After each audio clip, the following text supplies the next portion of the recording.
മുരളി നെല്ലനാടി നോവൽസിലേക്ക് എല്ലാവർക്കും സ്വാഗതം. മായാദേവി എഴുതിയ നോവൽ രാത്രിമഴ. വെളിച്ചം വീണു തുടങ്ങി. നല്ല വേഗതയിലാണ് രാജപ്പൻ ലോറി ഓടിച്ചത്. ഇരിപ്പ് സുഖം വരാതെ വന്നപ്പോൾ രേവതി മുന്നിലിറങ്ങി ക്ലീനറിന്റെ സീറ്റിലിരുന്നു. പിന്നിട്ട് പോകുന്ന ടൗണുകൾ അർച്ചനയുടെ കണ്ണിൽ പെട്ടുകൊണ്ടിരുന്നു. ചങ്ങനാശ്ശേരി, തിരുവല്ല, ചെങ്ങന്നൂർ, തെക്കോട്ടാണ് യാത്രയെന്ന് അവൾക്ക് മനസ്സിലായി. അടൂർ ടൗണിൽ കയറാതെ ബൈപ്പാസ് വഴി വന്ന ലോറി തിരക്ക് കുറഞ്ഞ സ്ഥലത്തുള്ള ഒരു റെസ്റ്റോറന്റിന്റെ മുന്നിൽ നിന്നു. വല്ലതും കഴിച്ചിട്ട് പോകാം. റെസ്റ്റോറന്റിലേക്ക് രാജപ്പൻ അവരെ നയിച്ചു. അവിടെ തിരക്കില്ലായിരുന്നു. 2 ടേബിളുകളിലായി അവർ ഇരുന്നു. എന്നതാ വേണ്ടതെന്ന് വെച്ച വാങ്ങിക്കഴിച്ചു. ഇനി പുനലൂരിലെ വണ്ടി നിർത്തു. എല്ലാവരും കേൾക്കെ അയാൾ പറഞ്ഞു. ഭക്ഷണം കഴിഞ്ഞ് സ്ത്രീകളെല്ലാവരും വണ്ടിയിൽ കയറി. ഇനിയെങ്കിലും പറ, പിള്ളേരെയും കൊണ്ട് നമ്മൾ എവിടേക്കാ? ശ്യാമള ചോദിച്ചു. രാജപ്പൻ ക്ഷോഭിക്കുമെന്ന് കരുതിയെങ്കിലും ഒന്നും ഉണ്ടായില്ല. നമ്മൾ പോകുന്നത് കൊല്ലം ജില്ലയിലുള്ള കുളത്തൂപ്പുഴയിലേക്കാ. ഇനി അവിടെ താമസം, അയാൾ വെളിപ്പെടുത്തി. കുളത്തൂപ്പുഴയെന്ന് ഏതോ അയ്യപ്പൻ പാട്ടിൽ ശ്യാമള കേട്ടിട്ടുണ്ട്. ആ ഭാഗത്തെവിടെയെങ്കിലും 10 സെന്റ് ഭൂമിയും ചെറിയൊരു വീടും വാങ്ങാനുള്ള ശ്രമത്തിലാ ഞാൻ. അതിന് നമ്മുടെ കയ്യിൽ പണം വേണ്ടേ? ശ്യാമള ചോദിച്ചു. രാജപ്പൻ തിരിഞ്ഞു നോക്കി ഒന്ന് ചിരിച്ചു കാണിച്ചു. ഭീഷണിപ്പെടുത്തി SP നമ്മളെ കോട്ടയത്ത് നിന്ന് കുടിയൊഴിപ്പിക്കുകയല്ല ചെയ്തത്. രൂപ 5 ലക്ഷം അയാൾ കയ്യിൽ വെച്ച് തന്നു. അതാ ഇതിനുള്ളിൽ. അയാൾ ചെറിയ ബാഗ് എടുത്ത് കാണിച്ചു. ശ്യാമള അന്താളിച്ചു പോയി. ഒരു കൊള്ളിയാൻ അർച്ചനയുടെ മനസ്സിലൂടെ പാഞ്ഞുപോയി. ഇത് എന്തിനുള്ള പ്രതിഫലമാണെന്ന് അറിയാലോടി നിനക്ക്? അർച്ചനയുടെ മുഖത്തേക്ക് രാജപ്പൻ നോക്കി. അയാളുടെ മകന്റെ ജീവിതം തിരിച്ചു കൊടുത്തതിനുള്ള പ്രതിഫലം. അർച്ചനയുടെ മുഖം കുനിഞ്ഞു. കാശും വാങ്ങിയ കോട്ടയം വിട്ടിരിക്കുന്നത്. ഇനി എന്തെങ്കിലും ചെറ്റത്തരം കാണിച്ചാൽ ഒന്നിനെയും അയാൾ ബാക്കി വെച്ചേക്കില്ല. അത് നീ കൂടി അറിയേണ്ടതുണ്ട്. നമ്മൾ എവിടെ താമസിക്കുന്നു എന്ന വിവരം വരെ അയാളെ അറിയിച്ചിരിക്കണമെന്ന ഉത്തരവിട്ടിരിക്കുന്നത്. അയാളുടെ മകന്റെ വിവാഹം കഴിയുന്നതുവരെ അയാളുടെ കണ്ണുകൾ നമ്മുടെ പിന്നാലെയുണ്ടാവും. ഈ 2 കുട്ടികളും ജീവിക്കണോ വേണ്ടയോ എന്ന് തീരുമാനിക്കുന്നത് നീ ഒരുത്തിയ. കരച്ചിൽ വന്നെങ്കിലും അർച്ചന ഒതുക്കി പിടിച്ചു. ഇനി അവളെ കുത്തി നോവിക്കരുത്. ഒരു തെറ്റും അവളുടെ ഭാഗത്തു നിന്നുണ്ടാവില്ല. ശ്യാമള യാചിച്ചു. നിന്റെ വാക്ക് ആര് വിശ്വസിക്കുന്നു? ഒരു കാര്യം ഉറപ്പായി ഞാൻ പറയാം. ഇവൾ എവിടെയുണ്ടെന്ന് ആ കൊച്ചൻ അറിയുന്നെങ്കിൽ അതിവളിലൂടെ മാത്രമാവും. അതല്ലാതെ അവൻ 7 ജന്മമെടുത്താലും ആ സ്ഥലത്ത് വന്ന് ഇവളെ കണ്ടെത്തില്ല. അതാ നമ്മൾ പോകുന്ന സ്ഥലത്തിന്റെ പ്രത്യേകത. രാജപ്പൻ വണ്ടി സ്റ്റാർട്ട് ചെയ്ത് മുന്നോട്ടെടുത്തു. യാത്ര വീണ്ടും തുടർന്നു. ബാത്റൂമിൽ നിന്ന് സുധീഷ് ഇറങ്ങി വരുമ്പോൾ ബെഡിൽ കിടന്ന് സെൽ റിങ് ചെയ്യുന്നുണ്ടായിരുന്നു. ടവൽ സ്റ്റാൻഡിലേക്ക് ഇട്ട ശേഷം അവൻ ചെന്ന് കോൾ എടുത്തു. ജെയിന്റെ കോളാണ്. ഹലോ ജെയിൻ. സുധി, അർച്ചന ഇന്നും വന്നിട്ടില്ല. സുധീഷിന്റെ മുഖം വാടി. ഇന്ന് സൺഡേ അല്ലേ, താനൊന്ന് അഡ്ജസ്റ്റ് ചെയ്യ്. നാളെ അവൾ വരും. എനിക്കിന്ന് 2 കല്യാണമുണ്ട്. വൈഫ് ഒരുങ്ങി വീട്ടിലിരിക്കുക. ഇതൊരു തരം ചീറ്റിംഗ് ആണ് സുധി. ഈർഷ്യയോടെയുള്ള ജെയിന്റെ വാക്കുകൾ കാതിൽ വീണു. ആ പെങ്കൊച്ചിന് എന്നെ ഒന്ന് വിളിച്ചാലെന്താ? അവൾ നാളെ വരുമെന്ന് എന്നാ ഉറപ്പിലാ താൻ പറയുന്നത്? താൻ അവളെ കണ്ടോ? അത് പിന്നെ താൻ ഒരു എക്സ്ക്യൂസും പറയണ്ട. അവൾ നാളെ വരുമെങ്കിൽ 2 മണിക്കൂറിനുള്ളിൽ അവൾ തന്നെ എന്നെ വിളിച്ച് വിവരം പറയണം. വിളിച്ചില്ലെങ്കിൽ പിന്നെ അവൾ ഇങ്ങോട്ട് വരണ്ട. ഞാൻ വേറെ ആളെ വെക്കും. ഇതിന്റെ പേരിൽ നമ്മുടെ സൗഹൃദം ഉലഞ്ഞു പോകുവാണെങ്കിൽ ആയിക്കോട്ടെ. 10-50 കുട്ടികൾ പഠിക്കുന്ന ഇൻസ്റ്റിറ്റ്യൂഷനാ ഇത്. എനിക്ക് വലുതിപ്പോ ഇതാ. അത് കഴിഞ്ഞ് എനിക്ക് എന്തുമുള്ളൂ. അയാൾ കോൾ കട്ട് ചെയ്തെന്ന് സുധീഷിന് മനസ്സിലായി. അർച്ചനയ്ക്ക് ജോലി നഷ്ടപ്പെടാൻ പോവുകയാണ്. അവളെ കാണാനുള്ള തന്റെ അവസരവും. ഇനി അടങ്ങിയിരിക്കാൻ പറ്റില്ലെന്ന് സുധീഷിന് തോന്നി. എല്ലാം അറിഞ്ഞിട്ടും അജ്ഞത നടിക്കുകയാണ് അച്ഛനും അമ്മയും. ഡ്രസ് ചെയ്തിട്ട് സുധീഷ് പുറത്തു വന്നു. താഴെ ഹാളിൽ നടരാജൻ മാമിയുടെ ഇടിമുഴക്കം പോലുള്ള ചിരി കേട്ടു. സ്റ്റെയർ കേസ് ഇറങ്ങുമ്പോൾ ഹാളിൽ അച്ഛനും അമ്മയും നടരാജൻ മാമിയും സംസാരിച്ചിരിപ്പുണ്ട്. ആ, സുധി വരുന്നു. ഏട്ടൻ തന്നെ സംസാരിക്ക്, ജയന്തി പറഞ്ഞു. വാ വാ. നടരാജൻ ചിരിയോടെ അവനെ എതിരേറ്റു. ഇങ്ങോട്ടിരിക്കടാ. സുധീഷ് സെറ്റിയിലിരുന്നു. നാളെ മാധവൻ ഉണ്ണിത്താന് ഒരു മറുപടി കൊടുക്കണം. ഇന്നലെ അയാൾ എന്നെ വിളിച്ചിരുന്നു. കളവ് പറഞ്ഞ ഞാനിതുവരെ പിടിച്ചു നിന്നത്. അങ്ങേരെ പോലൊരു വലിയ മനുഷ്യനോട് കള്ളം പറയാൻ എനിക്കിനി വയ്യ. നീ എപ്പോഴാ ആ പെങ്കുച്ചിനെ കാണാൻ പോകുന്നത്? നടരാജൻ നീങ്ങിയിരുന്നു. സുധീഷ് മുഖം തിരിച്ചു. ജയന്തി ഒളി കണ്ടിട്ട് വിശ്വനാഥനെ നോക്കി. കുലുക്കമില്ലാതെ ഇരിക്കുകയായിരുന്നു അയാൾ. എടാ മോനെ, ജസ്റ്റിസ് ഉണ്ണിത്താന്റെ കുടുംബവുമായുള്ള ബന്ധം ഈ നാട്ടിൽ ആരാ വിലമതിക്കാത്തത്? നിന്റെ അച്ഛനും ഒരു അഡ്വക്കേറ്റായ എനിക്കും അത് മോഹം തന്നെയാണ്. ഞാനൊരു പെൺകുട്ടിയെ സ്നേഹിക്കുന്ന വിവരം അച്ഛനെയും അമ്മയും ധരിപ്പിച്ചിട്ടുണ്ട്. നടരാജൻ മാമയോട് അവരിക്കാര്യം പറഞ്ഞിട്ടില്ലെന്ന് തോന്നുന്നു. അമ്പരപ്പ് ഭാവിച്ച് അയാൾ രണ്ടുപേരെയും നോക്കി. അതെനിക്ക് അറിയത്തില്ലായിരുന്നു. എന്നാൽ നടരാജൻ മാമ ഇപ്പോ അറിഞ്ഞോ? ഏതാ അളിയാ പെങ്കൊച്ച്? അവനതിൽ താല്പര്യമുണ്ടെങ്കിൽ നമ്മൾ എതിരൊന്നും പറയാൻ പാടില്ല. എനിക്കറിയില്ല. വിശ്വനാഥൻ കൈമലർത്തി. അച്ഛനറിയാത്തത് കൊണ്ടാണോ ഭീഷണിയുമായി ആ വീട്ടിൽ ചെന്നത്? സുധീഷ് തിരിച്ചടിച്ചു. ഞാൻ ഒരുത്തന്റെ വീട്ടിലും പോയിട്ടില്ല. അച്ഛനല്ലെങ്കിൽ അച്ഛൻ അയച്ച ആളുകൾ. ഇപ്പോൾ അവൾ ആരാണെന്ന് വരെ അച്ഛനറിയാം. അവൻ ചിലതൊക്കെ മനസ്സിലാക്കിയെന്ന് വിശ്വനാഥന് ഉറപ്പായി. അയാൾ മനസ്സിൽ ചിരിച്ചു. അവളും ആ കുടുംബവും വെളുപ്പിന് നാടുവിട്ട വിവരം അവനറിയില്ല. ഇനി അവൻ എത്ര ചന്ദ്രഹാസം ഇളക്കിയാലും അവളുടെ നിഴൽ പോലും കാണില്ല. എന്താ അളിയെ ഈ കേൾക്കുന്നത്? നടരാജൻ അജ്ഞത നടിച്ചു. ഞാൻ പറയാം ഏട്ടാ. സുധീഷിൽ നിന്നറിഞ്ഞ കാര്യങ്ങൾ ജയന്തി പറഞ്ഞു കേൾപ്പിച്ചു. എന്നോളം വിദ്യാഭ്യാസം അവൾക്കുണ്ട്. എന്റെ കാഴ്ചപ്പാടിൽ അവൾ സുന്ദരിയുമാണ്. 5 വർഷം ഒന്നിച്ചു പഠിച്ചവരാ ഞങ്ങൾ. നീണ്ട 11 വർഷത്തെ അടുപ്പം ഞങ്ങൾ തമ്മിലുണ്ട്. ഇനി നടേശൻ മാമ പറ, മറ്റൊരു വിവാഹത്തിന് നിങ്ങൾ പ്രേരിപ്പിച്ചാൽ ഞാൻ വഴങ്ങുമെന്ന് കരുതുന്നുണ്ടോ? അവന്റെ വാക്കുകൾ ജയന്തിയെ ഭയപ്പെടുത്തി.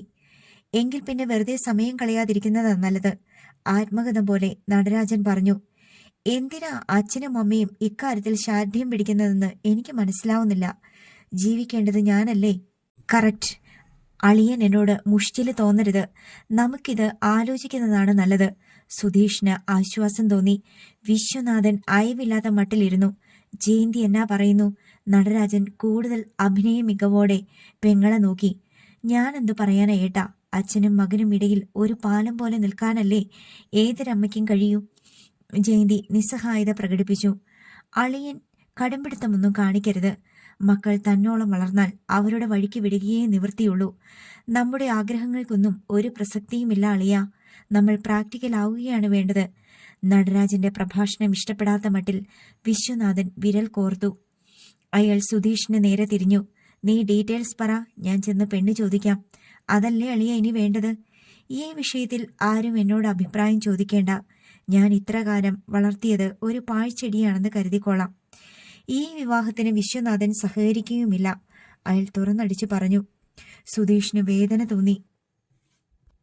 നീ സമാധാനപ്പെടറ മോനെ.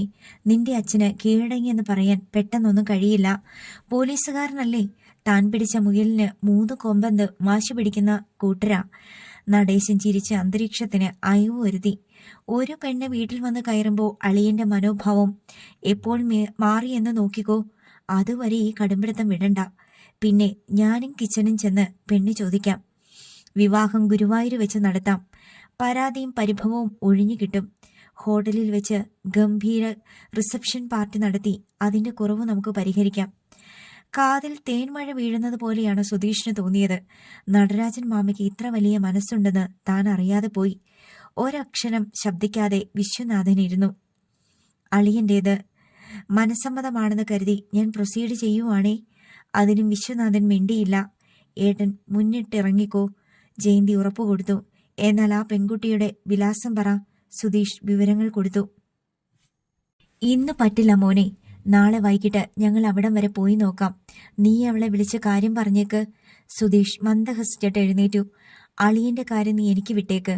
പൊളിച്ച തെറി എത്ര കേട്ടതാ ഞാൻ. ഒക്കെ ശരിയാവുമെടാ. നിന്റെ പെണ്ണ് കുറച്ച് മനസ്സുകൂടി വെച്ചാൽ മതി. ഈ കടുവയുടെ നാവുകൊണ്ട് മോളേന്ന് വിളിപ്പിക്കാമെടാ. ചിരിയോടെ സുധീഷ് മുകളിലേക്ക് പോയി. നീ എന്ത് കരുതിയിട്ടാ നടരാജ അവനോട് ഇങ്ങനെയൊക്കെ പറഞ്ഞത്? വിശ്വനാഥൻ ചോദിച്ചു. നടരാജൻ സെറ്റിയിലേക്ക് ചാരിയിരുന്ന് ചിരിച്ചു. ഇത് വക്കീലിന്റെ വളഞ്ഞ ബുദ്ധിയാളിയ. കൊന്നു തിന്നുമ്പോഴും അത് ചിരിയോടെ വേണം. നിങ്ങൾ പോലീസുകാർക്ക് അതറിയില്ല. ഇല്ലാത്ത പെണ്ണിനെ അന്വേഷിച്ച് ഞാൻ എവിടെ പോകാനാ? രാജപ്പൻ ഇപ്പോ അവളെയും കൊണ്ട് 3 ജില്ല കടന്നിട്ടുണ്ടാവും. നടരാജൻ കുലുങ്ങി ചിരിച്ചു. ലോറി തെന്മല ടൗണിലെത്തി. ചെറിയ ടൗണായിരുന്നു അത്. രാജപ്പൻ വണ്ടി നിർത്തിയപ്പോൾ കാത്തുനിന്ന ഗൗരീദാസൻ ഓടി വന്നു. അയാളെ അർച്ചന ഒഴികെ എല്ലാവരും തിരിച്ചറിഞ്ഞു. വണ്ടിയിൽ നിന്നിറങ്ങി രാജപ്പൻ കുറെ നേരം അയാളോട് സംസാരിച്ചു. രണ്ടുപേരും തിരിച്ചു വന്നു. രാജപ്പന്റെ മുഖത്തെ സന്തോഷഭാവം ശ്യാമള ശ്രദ്ധിച്ചു. പുറകിലേക്കിരിക്കടി, രാജപ്പൻ രേവതിയോട് പറഞ്ഞു. ഡ്രൈവിംഗ് സീറ്റിലേക്ക് ഗൗരിദാസൻ കയറി. ക്ലീനർ സീറ്റിൽ രാജപ്പനും. ഗൗരിദാസൻ തിരിഞ്ഞ് ശ്യാമളയെ നോക്കി ചിരിച്ചു.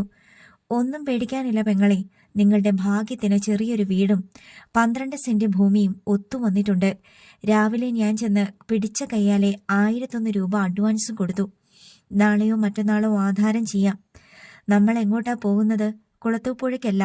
ശ്യാമളയുടെ മനസ്സ് തണുത്തു. ചെന്ന് കയറുന്നത് എന്തായാലും വാടക വീടല്ല. വണ്ടി മുന്നോട്ട് നീങ്ങി. റോഡിനിരുവശവും ഇടയ്ക്കിടെ വനമായിരുന്നു. തെന്മല തെങ്കാശി റൂട്ടായിരുന്നു അത്. രാജപ്പനും ഗൗരിദാസനും ഓരോന്ന് പറഞ്ഞ് ചിരിക്കുന്നുണ്ടായിരുന്നു. യാത്ര ഒന്ന് അവസാനിച്ചെങ്കിൽ എന്ന പ്രാർത്ഥനയായിരുന്നു രേവതിക്ക്. അമ്പിളി അർച്ചനയുടെ ചുമലിലേക്ക് ചാഞ്ഞ് വീണ്ടും മയങ്ങിത്തുടങ്ങി. അർച്ചനയും ഇമകൾ അടച്ചു. ലോറി ആര്യങ്കാവിലെത്തി. ഈ റോഡ് ഇനി അങ്ങോട്ട് പോകുന്നത് തമിഴ്നാട്ടിലേക്കാ. കുറ്റാലം, തെങ്കാശി എന്നൊക്കെ കേട്ടിട്ടില്ലേ? ബോർഡറിലാ നമ്മളിപ്പോ. എല്ലാവരും കണ്ണു തുറന്നു. നമ്മൾ ഇവിടുന്ന് വലത്തോട്ട് തിരിയുന്നു. ഓർത്തു വെച്ചോ, ഏതൊരു ചെറിയ ജംഗ്ഷനായിരുന്നു. വളരെ ബുദ്ധിമുട്ടി ഗൗരിദാസൻ ലോറി മറ്റൊരു റോഡിലേക്ക് ഇറക്കി. ഇരുവശവും ഓട്ടോകളും ജീപ്പുകളും പാർക്ക് ചെയ്തിട്ടുണ്ട്. ഇവിടുന്ന് 12 കിലോമീറ്റർ കൂടി ചെല്ലണം. ഗൗരിദാസൻ ലോറി മുന്നോട്ടെടുത്തു. പൊടുന്നനെ പ്രകൃതിയുടെ ഭാവം മാറി. വന്യമായൊരു കാടിനുള്ളിലേക്ക് ലോറി ഇരമ്പി കയറുകയായിരുന്നു. ഒരു വാഹനത്തിന് മാത്രം കടന്നു പോകാൻ കഴിയുന്ന കാട്ടുപാതയായിരുന്നു അത്. ലോറി ആടിയുലഞ്ഞു. വണ്ടിക്കുള്ളിലിരുന്നവർ തമ്മിൽ കൂട്ടിയിടിച്ചു. അയ്യോ, എവിടേക്കാ പോകുന്നത്? ഭീതിയോടെ രേവതി വിളിച്ചു ചോദിച്ചു. ഇനി അങ്ങോട്ട് കൊടും കാടാ മോളെ. 12 കിലോമീറ്റർ ചെന്നേ കാട് തീരൂ. ഭാഗ്യമുണ്ടെങ്കിൽ നിങ്ങൾക്ക് ആനകളെ കാണാം. ഈ വഴിയിലൂടെ കാറും ബൈക്കും ഒന്നും വരില്ല. എല്ലാവരുടെ ഉള്ളിലും ഭയം ഇരട്ടിച്ചു. എന്തെങ്കിലും പറയാൻ ശ്യാമളയ്ക്ക് ഒച്ച പൊന്തിയില്ല. എന്റെ ഈശ്വര, ഞങ്ങളെ കൊന്നുകളയാൻ കൊണ്ടുപോവുകയാണോ? രേവതി ഉറക്കെ ചോദിച്ചു. നാവടയ്ക്ക് മിണ്ടാതിരിക്കടി, രാജപ്പൻ കയർത്തു. പാറകളിലൂടെ ചാടിയും ഒരു ചെറുപുഴ കടന്നും ലോറി സാവധാനം നീങ്ങിക്കൊണ്ടിരുന്നു. ഭയക്കാനൊന്നുമില്ല മക്കളെ. നമ്മൾ പോകുന്നിടത്ത് 10-200 കുടുംബങ്ങളുണ്ട്. ചുറ്റും കൊടും കാടാണെന്ന് മാത്രം. കറന്റ് വെളിച്ചമൊന്നും പ്രതീക്ഷിക്കേണ്ട. പുറം ലോകവുമായി ബന്ധപ്പെടാനുള്ള ഏക വഴി ഈ കാട്ടുപാതയാ. രാവിലെയും വൈകിട്ടും ഇതിലൂടെ ഓരോ ബസ് ട്രിപ്പുണ്ട്. പിന്നെ ആളുണ്ടെങ്കിൽ ജീപ്പ് വരും. അങ്ങോട്ട് 40 രൂപയും തിരിച്ച് 20 രൂപയും കൊടുക്കണം. 10 പേരുണ്ടെങ്കിലേ ജീപ്പ് വിടൂ. സ്ഥലം കാണാനും ഭൂമി വാങ്ങാനുമാ ആളുകൾ വരുന്നത്. അഭ്യാസിയെപ്പോലെ വളയും തിരിക്കുമ്പോൾ ഗൗരിദാസൻ പറഞ്ഞു. രേവതിയും ശ്യാമളയും വിറങ്ങലിച്ചിരുന്നു. പലതവണ ലോറി മറിഞ്ഞു പോകുമെന്ന് തോന്നി. പിന്നിലിരുന്നവർ അള്ളിപ്പിടിച്ചിരുന്നു. ലോറിയിലെ വീട്ടു സാധനങ്ങൾ ചെരിഞ്ഞു പൊട്ടുന്ന ശബ്ദം കേട്ടു. തീയാളുന്ന കണ്ണോടെ രേവതി അർച്ചനയെ നോക്കി. നാശം പിടിച്ചവൾ. അവൾ പിറുപിറുത്തു. മനം നൊന്ത് അർച്ചനയിരുന്നു. വണ്ടി ആടിയുലഞ്ഞു നീങ്ങുമ്പോൾ ചീവീടുകളുടെ കാതടപ്പിക്കുന്ന ഒച്ച കേട്ടു തുടങ്ങി. മരണത്തിലേക്കുള്ള യാത്രയാണെന്ന് രേവതിക്ക് തോന്നി. ഇതിനപ്പുറം ഒരു ലോകമുണ്ടെന്ന് പറഞ്ഞത് കളവാണെന്ന് അവൾ ഓർത്തു. ഇടയ്ക്കൊരു ജീപ്പ് വന്നു. ഗൗരിദാസൻ കഷ്ടപ്പെട്ട് സൈഡ് കൊടുത്തു. ജീപ്പിൽ നിന്നൊരു വിളി കേട്ടു. ഹോയ്, പുതിയ താമസക്കാരാണോ? ആ അതെ. ഗൗരിദാസൻ തല പുറത്തിട്ടു. ലാസർ മുക്കിൽ പുലിയിറങ്ങിയെന്ന് കേൾക്കുന്നു. സൂക്ഷിച്ചോണേ. ജീപ്പ് ആടിക്കുലങ്ങി കടന്നുപോയി. പുലിയൊക്കെ ഇവിടെ സാധാരണയാ. അതതിന്റെ വഴിക്ക് പോകും. ഗൗരിദാസൻ വണ്ടിയെടുത്തു. ഇളകിച്ചാടിയുള്ള യാത്ര അന്തമില്ലാതെ തുടർന്നു. മരിക്കാൻ ഇനിയൊരു തുടുപ്പ് മാത്രം എല്ലാവരിലും അവശേഷിച്ചു. കയറ്റം കയറി ഒരു മലയുടെ നെറുകയിൽ ലോറി എത്തി. പച്ച പെയിന്റ് അടിച്ച കമ്പിവര കൊണ്ടുള്ള വലിയ ഗേറ്റ് തുറന്നു കിടക്കുന്നു. എത്തിപ്പോയി. വണ്ടി സമാന്തരമായ റോഡിലൂടെ നീങ്ങി. മുകളിലും താഴെയും കുരുമുളക് ചെടികളും ഇടയ്ക്കിടെ സിമന്റ് കട്ട കെട്ടി ഷീറ്റിട്ട വീടുകളും കണ്ടു തുടങ്ങി. ഒരു ഗ്രാമത്തിലേക്ക് കണ്ണു തുറന്ന പ്രതീതിയായി. കൊടുങ്കാടിന് നടുവിൽ 2 മലഞ്ചെരുവുകൾക്കിടയിൽ മയങ്ങി കിടക്കുന്ന കൊച്ചു ഗ്രാമം. ഒരു ശരിചിഹ്നത്തിന്റെ രൂപമായിരുന്നു ആ ഗ്രാമത്തിന്. വഴിയരികിൽ ഇലക്ട്രിക് പോസ്റ്റുകളോ കുടിവെള്ളത്തിനുള്ള ടാപ്പുകളോ ഒന്നുമില്ല. ലോറി ഒരു പലചരക്ക് കടയ്ക്ക് മുന്നിൽ ചെന്ന് നിന്നു. മുന്നിലായി ഒരു വെയിറ്റിംഗ് ഷെഡ്. പ്രസന്നൻ സ്മാരക വെയിറ്റിംഗ് ഷെഡ് എന്നെഴുതി വെച്ചിട്ടുണ്ട്. ഇതാണ് ഇവിടുത്തെ ഏക പലചരക്ക് കട. ഗൗരിദാസൻ പറഞ്ഞു. ഇതേതാ സ്ഥലം? രേവതി ചോദിച്ചു. റോസ്മല. അർച്ചന മനസ്സിൽ ഉരുവിട്ടു. റോസ്മല. മുന്നോട്ട് ചലിച്ച ലോറിക്ക് മുന്നിലായി പെട്ടെന്നൊരു ബുള്ളറ്റ് ബൈക്ക് വന്ന് വിലങ്ങി നിന്നു. രാജപ്പന്റെ ഉള്ളിലൊരു പിടച്ചിലുണ്ടായി. അയാളാ ഇടനിലക്കാരൻ വാച്ചർ രവി. ഇവിടത്തെ ഭൂമി ഇടപാടുകൾ ഏറെക്കുറെ അയാൾ വഴിയാ നടക്കുന്നത്. ഗൗരിദാസൻ രാജപ്പനോട് പറഞ്ഞു. രാജപ്പന്റെ മനസ്സ് തണുത്തു. വാച്ചർ രവി മെലിഞ്ഞിട്ടാണ്, വെളുത്ത നിറം, മൂക്കിനുള്ളിൽ നിന്ന് ഒലിച്ചിറങ്ങിയതുപോലെ മീശ കനം കുറഞ്ഞ് ചുണ്ടിന്റെ കോണുകളിൽ അവസാനിച്ചിരിക്കുന്നു. വണ്ടി റസാഖ് മുക്കിലേക്ക് വിട്ടു, ഞാൻ പിന്നാലെ വരാം, ഗൗരിദാസിനോട് വാച്ചർ രവി പറഞ്ഞു. ലോറി ചെറിയ റോഡിലൂടെ മുന്നോട്ട് നീങ്ങി. ഒരു ഭദ്രകാളി ക്ഷേത്രവും പോസ്റ്റ് ഓഫീസും കണ്ടു. റോഡ് അവസാനിക്കുന്ന സ്ഥലമായി ഒരു ജീപ്പ് അവിടെ യാത്രക്കാരെ പ്രതീക്ഷിച്ച് കിടപ്പുണ്ട്. ഇതാണ് റസാഖ് മുക്ക്, ബസ് ഇതുവരെ വരും. ഒരു ചായക്കട അവിടെ കണ്ടു. ഏതാനും പേർ കാഴ്ചക്കാരായി നിൽപ്പുണ്ട്. റോസ് മലയിലെ പുതിയ താമസക്കാർ ആരാണെന്ന് അറിയാനുള്ള ജിജ്ഞാസ അവരുടെ മുഖങ്ങളിൽ പ്രകടമായിരുന്നു. ചെറിയ നാട്ടുവഴിയിലേക്ക് ലോറി തിരിഞ്ഞു. ലോറിക്ക് കടന്നു പോകാനുള്ള വീതി നാട്ടുവഴിക്കില്ലായിരുന്നു. കയ്യാല വെച്ച ഒരു ചെറിയ വീടിനു മുന്നിൽ വണ്ടി നിന്നു. യാത്ര അവസാനിച്ചുവെന്ന് അർച്ചനയ്ക്ക് തോന്നി. ഇതാ വീട്. ലോറിയിൽ നിന്ന് ഗൗരിദാസൻ ഇറങ്ങി. ഓരോരുത്തരായി വണ്ടിയിൽ നിന്നിറങ്ങി. പുറത്തിറങ്ങിയതും അമ്പിളി ഛർദിച്ചു. അർച്ചന അവളുടെ മുതുക് തടവിക്കൊടുത്തു. ഇതല്പം കടന്നുപോയി, ഞാൻ ഇത്രയും പ്രതീക്ഷിച്ചില്ല. രേവതി അമർഷത്തോടെ രാജപ്പനെ നോക്കി. നീ എന്നതാ കരുതിയത്? 5 ലക്ഷം രൂപയ്ക്ക് ബാംഗ്ലൂർ സിറ്റിയിൽ കൊട്ടാരം വാങ്ങാമെന്നോ? ഇവിടെയും മനുഷ്യരാ താമസിക്കുന്നത്. അവളുടെ ഒരു പത്രാസ്. രാജപ്പൻ തട്ടിക്കയറി. പട്ടണത്തിന്ന് വന്നതല്ലേ? രാജപ്പൻ കൊച്ചിനോട് ചൂടാവാതിരിക്കെ. പതുക്കെ സാഹചര്യങ്ങളുമായി പൊരുത്തപ്പെട്ടോളും നീ, ഗൗരിദാസൻ ഇടപെട്ടു. രേവതി മുഖം തിരിച്ചു കളഞ്ഞു. ആ സ്ഥലത്തിന് മുകളിലേക്ക് ഒരു കയറ്റമാണ്. ഒരു ഭാഗത്ത് റബ്ബർ തോട്ടം. ഗണപതിക്കുന്ന് അത്. അവിടെ ഒരു ക്ഷേത്രമുണ്ട്. അവിടെ നിന്നാൽ റോസ് മല മുഴുവനും, മറുഭാഗത്ത് തെന്മല ഡാമിന്റെ ഒരു ഭാഗവും കാണാം. സ്ഥലം കാണാൻ വരുന്നവർ അവിടേക്കാ പോകാറ്. വന്നാട്ടെ, ഗൗരിദാസൻ ക്ഷണിച്ചു. അപ്പോൾ വാച്ചർ രവിയും അവിടെത്തി. എല്ലാവരും വീടിന് നേരെ നടന്നു. കോട്ടയത്തെ വാടക വീടിനോളം വരില്ലെങ്കിലും ആ വീടിന് പഴക്കം കുറവായിരുന്നു. സിമന്റ് കെട്ടി വാർത്തിട്ട വീട്. മറ്റൊരു പണിയും ചെയ്തിട്ടില്ല. ജനൽപ്പാളികളുമില്ല. പോക്കറ്റിൽ നിന്ന് താക്കോലെടുത്ത് ഗൗരിദാസൻ രാജപ്പന് കൊടുത്തു. ഐശ്വര്യമായിട്ട് കേറിക്കോ. രാജപ്പൻ വാതിൽ തുറന്നു. സ്ത്രീകളെല്ലാവരും അകത്ത് പ്രവേശിച്ചു. ചെറിയ 3 മുറികളും അടുക്കളയുമായിരുന്നു അതിനുള്ളിൽ. രേവതി സൗകര്യമുള്ള ഒരു മുറി കൈവശപ്പെടുത്തി. എനിക്ക് ഈ മുറി വേണം, തയ്യൽ മെഷീൻ ഇടാനുള്ളതാ. ആരും എതിർപ്പ് പ്രകടിപ്പിച്ചില്ല. വീട്ടു സാധനങ്ങൾ ഇറക്കാൻ രാജപ്പനും ഗൗരിദാസനും പോയി. രേവതി ചെന്ന് അടുക്കള വാതിൽ തുറന്നു. പുല്ലുമേഞ്ഞ ഒരു വരാന്ത അവിടെ ഉണ്ടായിരുന്നു. പറമ്പിന് അതിന് നീണ്ടു പോകുന്ന കമ്പിവേലിയാണ്. അതിനപ്പുറം കാടാണ്. ആടിനോളം വലിപ്പമുള്ള 4-5 മൃഗങ്ങൾ മേഞ്ഞു നടക്കുന്നത് കാണാമായിരുന്നു. ഒരസുഖം വന്നാൽ ഇവിടെ കിടന്ന് ചാകാന വിധി. ഇവൾ കാരണം ഇങ്ങനെയൊരു ദുരന്തം വന്നല്ലോ. നിനക്ക് തൃപ്തിയായില്ലേടി ശവമേ? അർച്ചനയെ നോക്കി രേവതി പ്രാഗി. ശ്യാമള അത് ഏറ്റുപിടിച്ചു. അവൾ കാരണം സ്വന്തമെന്ന് പറയാൻ ഒരു പിടി മണ്ണുണ്ടായി. ഇവിടെ നിറങ്ങിപ്പോകാൻ ആരും പറയില്ലല്ലോ. നരകത്തിൽ കുറച്ച് മണ്ണ് കിട്ടിയിട്ട് എന്നതാ കാര്യം? മനുഷ്യരെ പോലെ ജീവിക്കണ്ടേ? ഇവളെ തലേ കയറ്റി വെച്ചു. ഒരു ജീവിതം ഉണ്ടാവുന്ന പ്രതീക്ഷ എനിക്കില്ല. കാടിന് നടുവിൽ കിടന്ന് മുരടിച്ച് തീരാനാ വിധി. അമർഷവും നിരാശയും കൊണ്ട് രേവതി പുകഞ്ഞു. അർച്ചന പതുക്കെ മുറ്റത്തിറങ്ങി. രേവതി പറയുന്നത് വാസ്തവമാണ്. ഈ നാട്ടിൽ വന്ന് ആരെങ്കിലും ഒരു പെൺകുട്ടിയെ സ്വീകരിക്കുമെന്ന് തോന്നുന്നില്ല. സെൽ റിംഗ് ചെയ്തപ്പോൾ കമ്പ്യൂട്ടറിൽ നിന്ന് കണ്ണെടുക്കാതെ സുധീഷ് ഫോൺ തപ്പിയെടുത്തു. ഡിസ്പ്ലേയിലേക്ക് നോക്കിയപ്പോൾ നടരാജൻ മാമിയുടെ മകൻ കിച്ചനാണ്. സുധീഷ് വേഗം കോൾ എടുത്തു. കിച്ച, അളിയ, ഞാനും അച്ഛനും അർച്ചനയുടെ വീട് തപ്പി നടക്കുക. കോടിമതയിൽ നീ പറഞ്ഞ സ്ഥലത്താണിപ്പോൾ. സുധീഷ് സീറ്റിൽ നിന്നും എഴുന്നേറ്റ് ബാങ്കിനുള്ളിലേക്ക് നടന്നു. അവിടെ ഒരു കോവിൽ കണ്ടില്ലേ? അത് കഴിഞ്ഞുള്ള വളവിന് മുകളിലാ വീട്. ആ വീട് പൂട്ടിക്കിടക്കുക.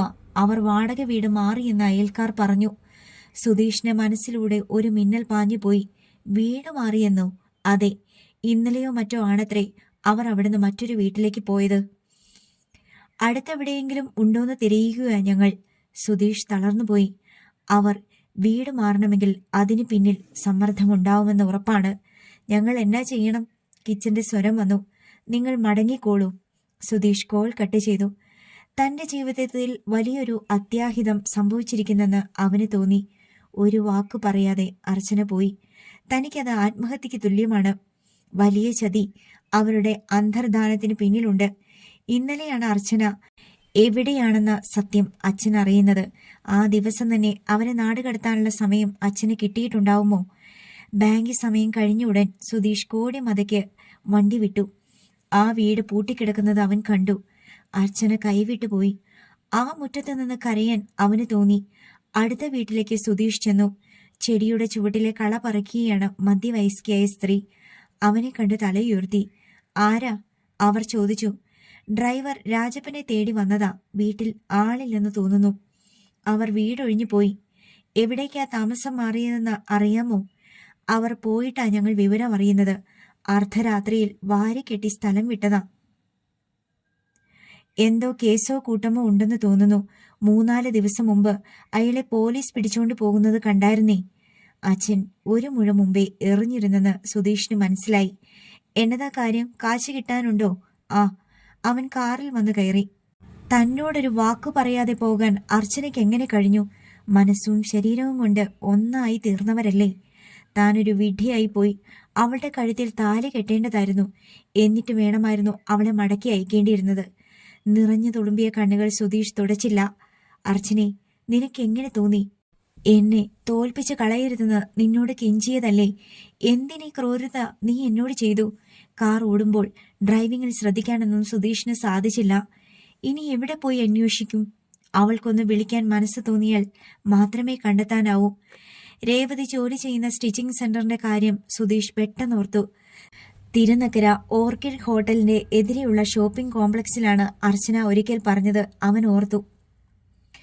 ഓർക്കിഡ് ഹോട്ടലിനടുത്ത് കാർ പാർക്ക് ചെയ്തിട്ട് സുധീഷ് ഷോപ്പിംഗ് കോംപ്ലക്സിലേക്ക് ചെന്നു.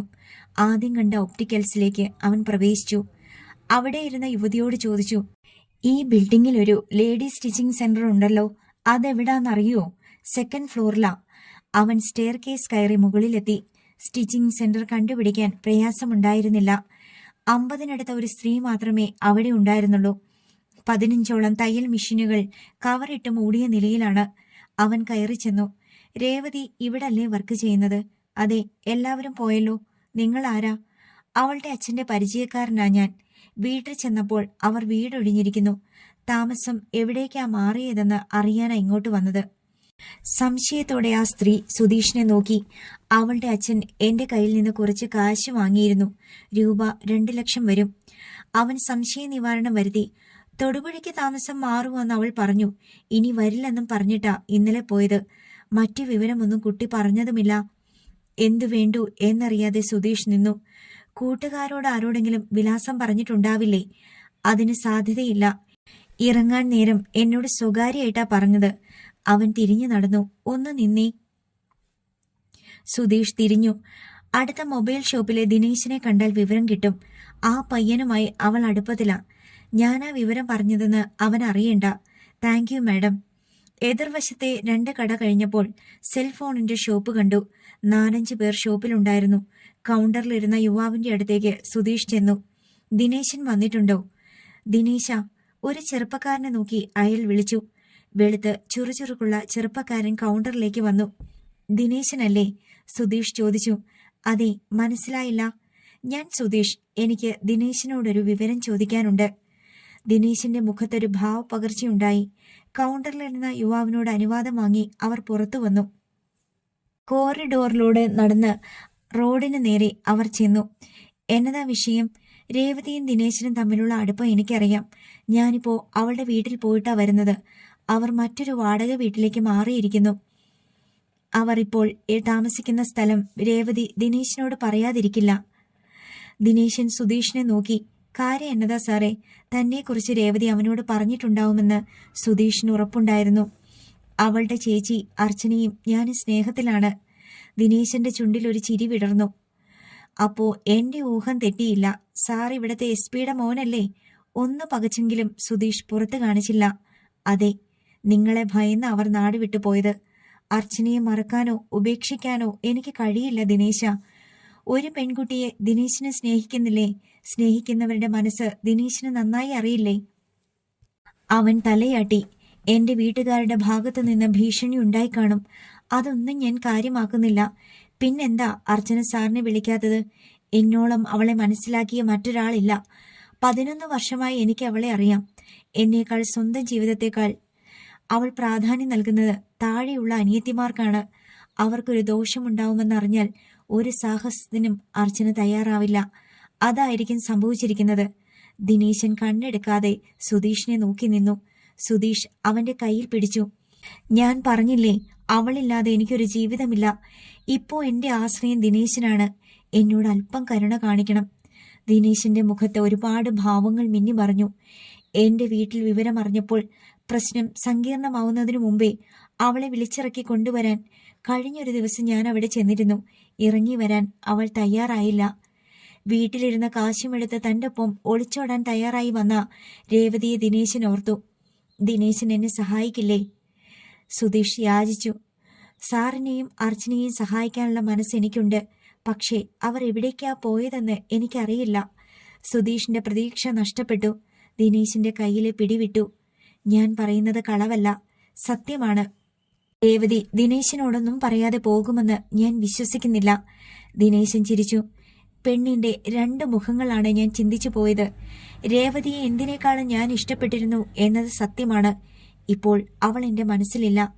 അവളെ തിരിച്ചറിയാനുള്ള ഒരവസരം ദൈവം എനിക്ക് തന്നു. വീട്ടിലിരുന്ന 5 ലക്ഷം രൂപയും എടുത്ത് അവൾ തന്റെ ഒപ്പം ഒളിച്ചോടാൻ തയ്യാറെടുത്തു വന്ന വിവരം അവൻ പറഞ്ഞു.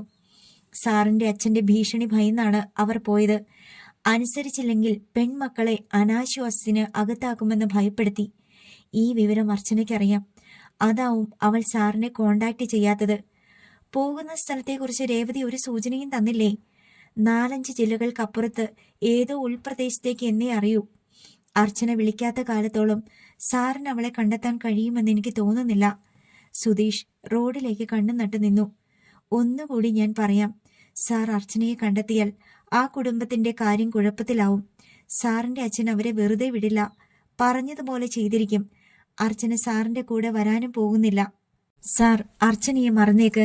സാറിനെ മറക്കാനുള്ള മനസ്സുണ്ടായിട്ടല്ലേ അവൾ ഒന്നും അറിയിക്കാതെ പോയത്. ഏതെങ്കിലും നാട്ടിൽ ചെന്ന് ആ പാവങ്ങൾ ജീവിച്ചോട്ടെ. ദിനേശൻ അവിടെ നിന്ന് ഷോപ്പിലേക്ക് പോയി. സുധീഷ് പുറത്തു വന്ന് കാറിൽ കയറി. സീറ്റിലേക്ക് ചാരി ഏറെ നേരം അവൻ മിഴികൾ പൂട്ടിയിരുന്നു. സുധി എന്നെ മറന്നാലും ഒരു കാലത്ത് ഞാൻ സുധിയെ തേടി വരില്ല. അവളുടെ വാക്കുകൾ കാതിൽ പ്രതിധ്വനിക്കുന്നത് അവൻ അറിഞ്ഞു. വീട്ടിൽ തിരിച്ചെത്തുമ്പോൾ രാത്രി 7:30 കഴിഞ്ഞിരുന്നു. മുറ്റത്ത് നടരാജന്റെ ഹോണ്ട സിറ്റി കാർ കിടക്കുന്നത് കണ്ടു. കാറിൽ നിന്നിറങ്ങി സുധീഷ് ഹാളിലേക്ക് പ്രവേശിച്ചു. നടരാജനെ കൂടാതെ വിശ്വനാഥനും ജയന്തിയും അവിടെ ഉണ്ടായിരുന്നു. സുധീഷിനെ കണ്ട് നടരാജൻ എഴുന്നേറ്റു. മോനെ, നീ തന്നത് അവരുടെ പഴയ വിലാസമാ. ആ വാടക വീട്ടിന്ന് അവർ പോയി. നടരാജൻ അവന്റെ നേരെ തിരിഞ്ഞു. നടരാജൻ മാമ കൂടി അറിഞ്ഞുകൊണ്ടുള്ള കളിയാണോ ഇതെന്ന് എനിക്കറിയണം. എന്നതാ മോനെ നീ അങ്ങനെ പറയാൻ? നടരാജൻ അജ്ഞത നടിച്ചു. ഒരു കുടുംബത്തെ ഒന്നടങ്കം നിങ്ങൾ എല്ലാവരും ചേർന്ന് നാട് കടത്തി. നടരാജൻ മാമ എന്റെ മുന്നിൽ ഇങ്ങനെയൊരു നാടകം കളിക്കുമെന്ന് ഞാൻ കരുതിയില്ല. നടരാജനും വിശ്വനാഥനും തമ്മിൽ നോക്കി. അർച്ചനയുടെ ചിറ്റപ്പനെ നിങ്ങൾ വിളിച്ചു വരുത്തി ഭീഷണിപ്പെടുത്തി. നാട് വിട്ടു പോകാൻ കൽപ്പിച്ചു. അനുസരിച്ചില്ലെങ്കിൽ പെൺമക്കളെ ഇമ്മോറൽ ട്രാഫിക്കിന് കസ്റ്റഡിയിൽ എടുക്കുമെന്ന് ഭീഷണിപ്പെടുത്തി. രായ്ക്ക് രാമാനം ആ കുടുംബം വാരിക്കെട്ടി സ്ഥലം വിട്ടു. പണവും അധികാരവും ഉള്ളവർക്ക് എന്തുമാകാമല്ലോ. നിങ്ങൾ തകർത്ത് കളഞ്ഞത് എന്റെ ജീവിതമാണെന്ന് ഓർത്തില്ല. സുധീഷിന്റെ നെഞ്ചു പൊട്ടി. വിശ്വനാഥൻ പുഞ്ചിരിച്ചു ചിരിച്ചു. നിന്റെ ജീവിതം തകർന്നു പോകാൻ ഇവിടെ എന്നതാ സംഭവിച്ചത്? നാണമില്ലേടാ നിനക്ക് ഇങ്ങനെ സംസാരിക്കാൻ? ആ പെണ്ണിനെ കിട്ടിയില്ലെങ്കിൽ നീ ആത്മഹത്യ ചെയ്യുമോ? എന്നാൽ പോയി മരിക്കടാ. നീ ആ പെണ്ണിനെ കെട്ടുന്നതിനേക്കാൾ വലിയ അപമാനം നിന്റെ മരണം കൊണ്ട് എനിക്കുണ്ടാവില്ല. വിശ്വനാഥൻ പൊട്ടിത്തെറിച്ചു. വിശ്വേട്ടാ, ജയന്തി വിളിച്ചു. നിന്റെ പണി നോക്ക്. വിശ്വനാഥനെ മുട്ടുകുത്തിക്കാമെന്ന് ഒരാളും കരുതണ്ട. അയാൾ സുധീഷിനെ നേരിട്ടു. ആ ലോറിക്കാരൻ ഞാൻ വിളിച്ചു വരുത്തിയതാ. ഞാൻ പറഞ്ഞിട്ടാ അയാൾ വിവരങ്ങൾ അറിയുന്നത്. അവളെ കൊന്നു കെട്ടിത്തൂക്കാനും അയാൾ തയ്യാറായിരുന്നു. അവളുടെ അമ്മ ഒരു അന്യമതക്കാരന്റെ ഒപ്പം ചാടിപ്പോയതാ. അവളെ കൊണ്ട് പൊറുതി മുട്ടിയിരിക്കുക അയാൾ. എന്റെ കയ്യിൽ നിന്ന് 5 ലക്ഷം രൂപയും വാങ്ങിയ അയാൾ പോയത്. ഏതെങ്കിലും ദേശത്തെ കുറച്ച് ഭൂമിയും ഒരു വീടുമായിരുന്നു അയാൾക്ക് വേണ്ടിയിരുന്നത്. ആ പണം കൊണ്ട് അയാൾ അത് സ്വന്തമാക്കുകയും ചെയ്തു. വിശ്വനാഥനെ ശത്രുവിനെ പോലെ നോക്കി സുധീഷ് നിന്നു. ഈ ജന്മം നിനക്ക് അവളെ കണ്ടുപിടിക്കാനാവില്ല. അങ്ങനെ സംഭവിച്ചാലുള്ള ഭവിഷ്യത്ത് രാജപ്പനും അവൾക്ക് നന്നായിട്ടറിയാം. പറഞ്ഞതുപോലെ ഞാൻ പ്രവർത്തിച്ചിരിക്കും. അതിലൊരു സംശയം ആർക്കും വേണ്ട. എത്രയും പെട്ടെന്ന് അവളുടെ കെട്ട് നടത്തിക്കാൻ ഞാൻ രാജപ്പനോട് പറഞ്ഞിട്ടുണ്ട്. സുധീഷിന്റെ മനസ്സ് പൊള്ളി. ഇതൊക്കെ കൊണ്ട് നിങ്ങൾ നേടുന്നതെന്താ? വെറുപ്പോടെ അവൻ ചോദിച്ചു. എന്റെ മകനൊരു നല്ല ജീവിതമെന്നല്ല അതിനുള്ള ഉത്തരം. വിശ്വനാഥന്റെ അഭിമാനം. കുലമേതെന്ന് അറിയാത്ത ഒരു പെണ്ണിനെ ഇവിടെ സ്ഥാനമില്ല. കുടുംബത്തിൽ പിറന്ന പെണ്ണായിരുന്നെങ്കിൽ നിന്റെ കൂടെ ഒരു യാത്രയ്ക്ക് അവൾ വരുമായിരുന്നോ? ഹോട്ടൽ മുറിയിൽ 2 നാൾ താമസിക്കുമോ? വിശ്വനാഥൻ പരിഹസിച്ചു. പെരുമ്പടപ്പ് കുടുംബത്തിന്റെ താഴ്വഴികെ എന്റെ കുടുംബം. ഈ കുടുംബത്തിൽ പിറക്കേണ്ട കുഞ്ഞിന് കുലമഹിമയുണ്ടായിരിക്കണം. നീ ഒരു വിവാഹം ചെയ്യാതെ ജീവിച്ചാലും ഞാൻ ഒട്ടും വിഷമിക്കാനും പോകുന്നില്ല. ഇത് ഇവിടം കൊണ്ട് അവസാനിപ്പിക്കുന്നതാണ് നിനക്കും രാജപ്പന്റെ പെൺമക്കൾക്ക് നല്ലത്. വിശ്വനാഥൻ മുറിയിലേക്ക് നടന്നു. സുധി, അച്ഛനോട് നേരിട്ടൊരു ഫൈറ്റ് വേണ്ട. അതുകൊണ്ടുള്ള ദോഷം നിനക്കല്ല സംഭവിക്കാൻ പോകുന്നത്. വളരെ ദൂരത്താണെങ്കിലും അളിയന്റെ കൺവട്ടത്ത് തന്നെ ആ കുടുംബമുണ്ട്. നടരാജൻ മുന്നറിയിപ്പ് കൊടുത്തു. നീ ആ കുട്ടിയെക്കുറിച്ചുള്ള ചിന്തകൾ വിട്ടേക്ക്. മറ്റൊരു വിവാഹത്തിന് മനസ്സുകൊണ്ട് തയ്യാറെടുക്കുകയാണ് വേണ്ടത്. വിഡ്ഢിയായി പോകരുത് എന്റെ മോൻ. ജയന്തി അവന്റെ അടുത്തേക്ക് വന്നു. ജസ്റ്റിസ് ഉണ്ണിത്താന്റെ മകളുടെ പ്രപ്പോസൽ നമുക്ക് പ്രൊസീഡ് ചെയ്യാം. അഡ്വക്കേറ്റാണ് ആ കുട്ടി. നിന്റെ വിവാഹം നടന്നാൽ രാജപ്പന്റെ കുടുംബത്തെ അളിയൻ വെറുതെ വിടും. ഭയമില്ലാതെ അവർക്ക് ജീവിക്കാനാകും. ആ പെണ്ണിനോട് നിനക്ക് അലിവുണ്ടെങ്കിൽ നീ ചെയ്യേണ്ടത് അതുമാത്രമാണ്. നടരാജൻ പറഞ്ഞു. ഏട്ടൻ അവരെ വിളിച്ച് ഞങ്ങൾ കുട്ടിയെ കാണാൻ വരുന്ന വിവരം അറിയിച്ചേക്ക്. എന്റെ മകൻ അമ്മയ്ക്ക് എന്തെങ്കിലും വില കൽപ്പിക്കുന്നുണ്ടെങ്കിൽ എന്നെ അനുസരിക്കും. ജയന്തിയുടെ സ്വരത്തിൽ ആത്മവിശ്വാസം തുടിച്ചു. വീട്ടിൽ ചെന്നാലുടൻ ഞാൻ ഉണ്ണിത്താനെ വിളിക്കാം. എന്നാൽ ഞാൻ ഇറങ്ങുവാ. നടരാജൻ പുറത്തേക്ക് പോയി. ജയന്തി എന്തെങ്കിലും പറയുന്നതിനു മുമ്പേ സുധീഷ് സ്റ്റെയർ കേസിന് നേരെ നടന്നു. ഡ്രസ് മാറാതെ സുധീഷ് ബെഡിലേക്ക് വീണു. ഇനി ഒരിക്കലും അർച്ചനയെ കാണാൻ തനിക്ക് കഴിയില്ല. അവളിൽ നിന്നൊരു വിളി തന്റെ ഫോണിലേക്ക് വരാനും പോകുന്നില്ല. ഇങ്ങനെയൊക്കെ അവസാനിക്കുമെന്ന് അവൾക്ക് ഉറപ്പുണ്ടായിരുന്നു. അത് മുന്നിൽ കണ്ടാണ് അവൾ എന്നും അകന്നു നിന്നത്. അന്ന് രാത്രി അവൾ കെഞ്ചി പറഞ്ഞതാണ് അരുതാത്തതൊന്നും ചെയ്യരുതെന്ന്. അവൾ കൈവിട്ട് പോകാതിരിക്കാൻ താൻ ചെയ്തതൊക്കെ മഹാപാപങ്ങളായി. അവളുടെ മാനം കവർന്നെടുത്തു. സുധീഷിന്റെ കൺകോണുകളിലൂടെ ചുടുനീർ ഒഴുകിക്കൊണ്ടിരുന്നു. ജയന്തി ചെല്ലുമ്പോൾ മുറിയിലൂടെ സിഗരറ്റ് പുകച്ച് വിശ്വനാഥൻ അങ്ങോട്ടും ഇങ്ങോട്ടും നടക്കുകയാണ്. ജയന്തി ബെഡിലിരുന്നു. എങ്ങനെ അവസാനിച്ചു? ജസ്റ്റിസിന്റെ വീട്ടിൽ നമ്മൾ പെണ്ണ് കാണാൻ ചെല്ലുന്ന വിവരം അറിയിക്കാൻ ഏട്ടനോട് പറഞ്ഞിട്ടുണ്ട്. അത് നടക്കുമെന്ന് ജയന്തി കരുതുന്നുണ്ടോ? പ്രതീക്ഷയില്ല. അർച്ചനയ്ക്ക് വേണ്ടിയുള്ള അവന്റെ തിരച്ചിൽ നിർത്തുമെന്ന കാര്യം ഉറപ്പാണ്. ആ പെൺകുട്ടിയുടെ നിലപാടാണ് നിർണായകം.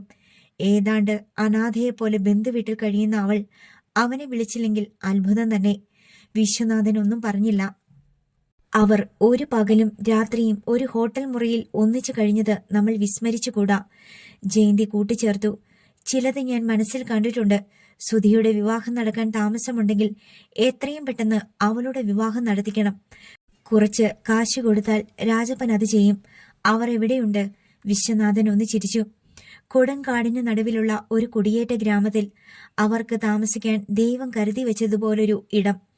പുറത്തുനിന്നൊരു കുഞ്ഞു പോലും അവിടെ എത്തില്ല. പോരെ? ജയന്തി മന്ദഹസിച്ചു. പിന്നെയും ദിവസങ്ങൾ കഴിഞ്ഞുപോയി. ബാങ്ക് സമയം കഴിഞ്ഞ് സുധീഷ് പുറത്തു വരുമ്പോൾ ചുവന്ന ഒരു സ്വിഫ്റ്റ് കാറിൽ ചാരി ഒരു യുവതി നിൽക്കുന്നത് അവൻ കണ്ടു. അവളുടെ നോട്ടം തന്നിലാണെന്ന് അവൻ തിരിച്ചറിഞ്ഞു.